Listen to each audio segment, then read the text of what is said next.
صرف اور صرف مومنین سے خطاب فرما رہا ہے۔ رب ارشاد فرماتا ہے یا ایھا الذین آمنو، یعنی اے ایمان والو، اتقوا اللہ، اللہ سے ڈرو۔ سفر میں ہو تب بھی اللہ سے ڈرو، حضر میں ہو تب بھی اللہ سے ڈرو، گھر میں ہو تب بھی اللہ سے ڈرو، مکان میں ہو تب بھی اللہ سے ڈرو، دکان میں ہو تب بھی اللہ سے ڈرو، میدان میں ہو تب بھی اللہ سے ڈرو، کھیت و کھلیان میں ہو تب بھی اللہ سے ڈرو۔ حضرات آج لوگ یہ سوچتے ہیں گناہ کرتے وقت کہ اگر ہم کوئی گناہ کر رہے ہیں تو ہمیں کوئی دیکھ تھوڑی رہا ہوگا، لیکن اتنا یاد رکھنا آپ کوئی بھی گناہ کریں اور یہ سوچیں ہمیں کوئی دیکھ نہیں رہا ہے، اتنا یاد رکھنا جب کوئی نہیں دیکھتا ہے اس وقت پروردگار عالم دیکھا کرتا ہے، رب تبارک و تعالی دیکھا کرتا ہے۔ حضرات محترم آج لوگ گناہ کیا کرتے ہیں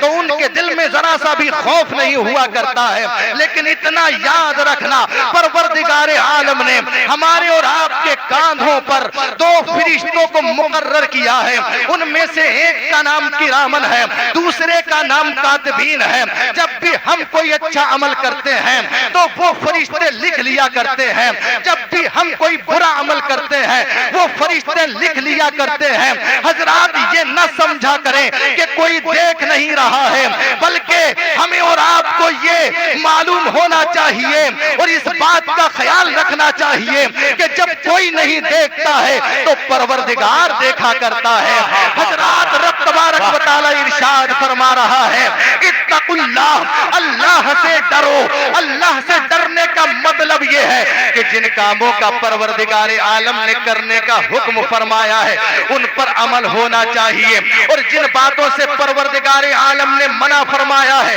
ان سے ہمیں اور آپ کو باز رہنا چاہیے۔ حضرات ہم دیکھ رہے ہیں کہ آج ہمارا نوجوان، ہمارا اسلامی بھائی نمازوں سے دور نظر آ رہا ہے، مسجدوں سے دور نظر آ رہا ہے۔ آج ہماری پیشانیوں میں سجدے کی تڑپ نہیں پائی جا رہی ہے، آج ہماری جبینوں میں سجدے کا ذوق و شوق نہیں پایا جا رہا ہے۔ شاعر فرماتے ہیں کہ مسجد تو بنا لی پل بھر میں، ایمان کی حرارت والوں نے، من اپنا پرانا پاپی تھا برسوں میں نمازی بن نہ سکا، مسجد مرثیہ خواہیں کہ نمازی نہ رہے، یعنی وہ صاحب اوصاف حجازی نہ رہے۔ اور ایک شاعر فرماتے ہیں کہ سر کو جھکا کے دیکھ لے ملتا ہے کیا نماز میں، سر کو جھکا کے دیکھ لے ملتا ہے کیا نماز میں، آتا ہے ہر طرف نظر نور خدا نماز میں، آتا ہے ہر طرف نظر نور خدا نماز میں۔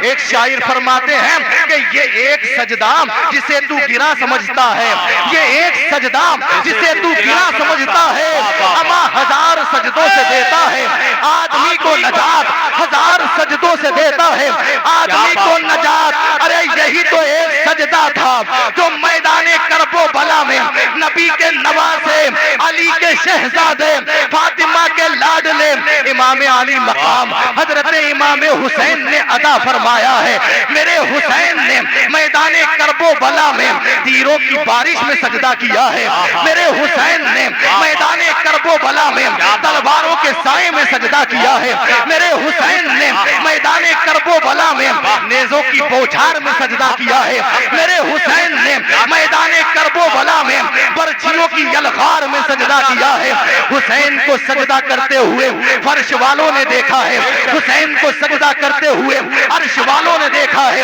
حسین کو سجدہ کرتے ہوئے چشم فلک نے دیکھا ہے، حسین کو سجدہ کرتے ہوئے فرشتوں نے دیکھا، حسین کو سجدہ کرتے ہوئے جنات نے دیکھا، حسین کو سجدہ کرتے ہوئے حیوانات نے دیکھا، حسین کو سجدہ کرتے ہوئے انسانات نے دیکھا، حسین کو سجدہ کرتے ہوئے ساری کائنات نے دیکھا۔ میرے حسین نے میدان کرب و بلا میں جب سجدہ کیا ہے اور سجدے میں سر رکھا ہے تو رکھتے ہوئے ساری کائنات نے دیکھا ہے، لیکن اٹھتے ہوئے کسی نے نہیں دیکھا ہے۔ حسین نے پروردگار عالم کی بارگاہ میں سجدہ کیا ہے تو رب تبارک و تعالی نے انعام و اکرام عطا فرمایا ہے۔ شاعر فرماتے ہیں اس نواسے پر محمد مصطفیٰ کو ناز ہے، اس کی ہمت پر علی شیر خدا کو ناز ہے، پورا نیا انداز ہے، اس نے وہ سجدہ کیا جس پر خدا کو نعرہ تکبیر، نعرہ رسالت، فیضان شہید اعظم، ذکر صدیق اکبر، فیضان غوث اعظم، مسلک اعلی حضرت، فیضان سرکار تاج الشریعہ حضرت مولانا قاری عقیل احمد قادری، نعرہ حیدری۔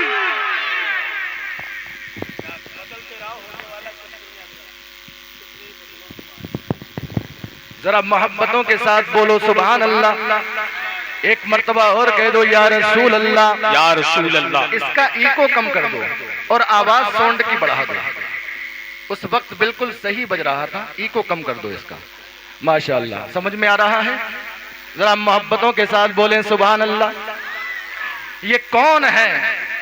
یہ میرے آقا کے نواسے ہیں، یہ مالک جنت کے نواسے ہیں،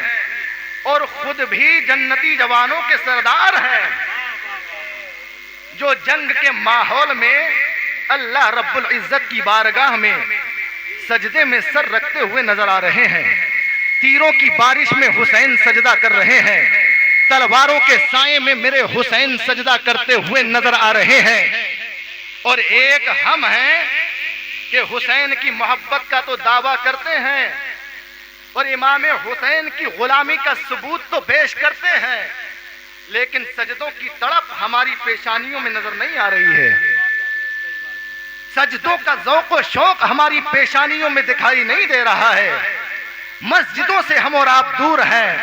نمازوں پر نمازیں ہم اور آپ ترک کرتے ہوئے نظر آ رہے ہیں، اور امام حسین کی غلامی کا ثبوت پیش کر رہے ہیں، امام حسین کے غلام ہونے کا دعویٰ ہم اور آپ کرتے ہوئے نظر آ رہے ہیں۔ آج ہمارا نوجوان، ہمارے اسلامی بھائی کا یہ حال ہو گیا ہے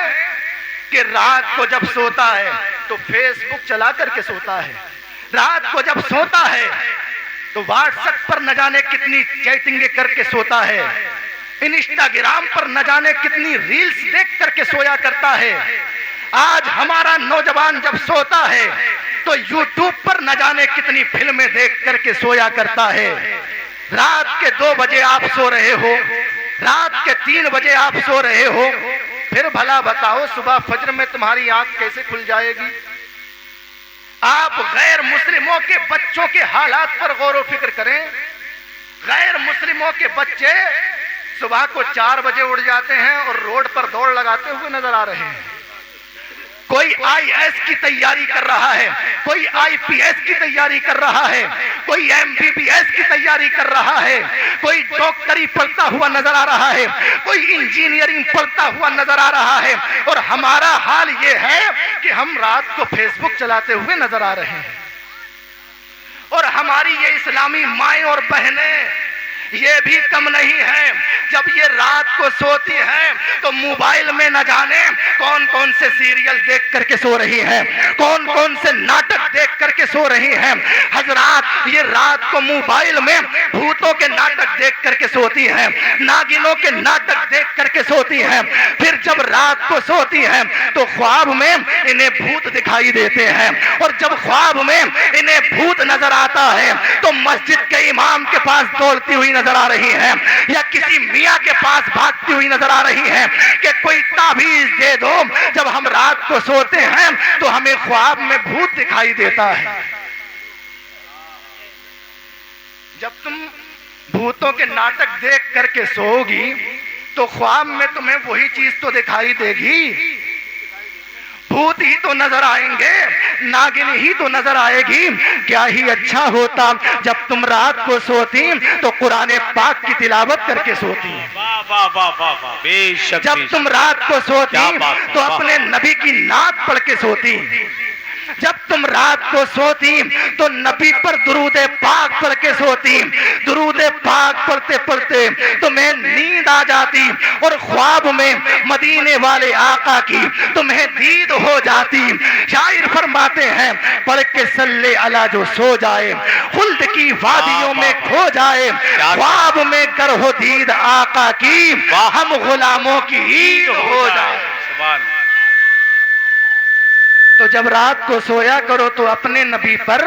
درود پاک پڑھ کے سویا کرو، قرآن پاک کی تلاوت کر کے سویا کرو، سورہ فاتحہ پڑھ کر کے سویا کرو، یا کوئی سورہ یاسین پڑھ کر کے سویا کرو، سورہ ملک پڑھ کر کے سویا کرو، تاکہ جب تم رات کو سو تو تمہارے گھر میں رحمت کے فرشتوں کا نزول ہو اور تمہارے گھر میں برکتیں اور رحمتوں کا نزول ہوتا ہوا نظر آئے۔ ذرا دیکھیں تو صحیح، میرے پیارے آقا صلی اللہ تعالی علیہ وسلم کی چہیتی بیٹی ہیں حضرت فاطمہ الزہرا رضی اللہ تعالی عنہا، سردیوں کی سخت راتوں میں جب آپ سویا کرتی تھی تو اپنے سارے کاموں سے فارغ ہونے کے بعد حسنین کریمین کو سلانے کے بعد آپ اپنے مصلے کو پروردگار عالم کی بارگاہ میں بچھا دیا کرتی تھی، اور رب کی بارگاہ میں جب سجدہ کیا کرتی تھی تو رات ختم ہو جاتی تھی، لیکن حضرت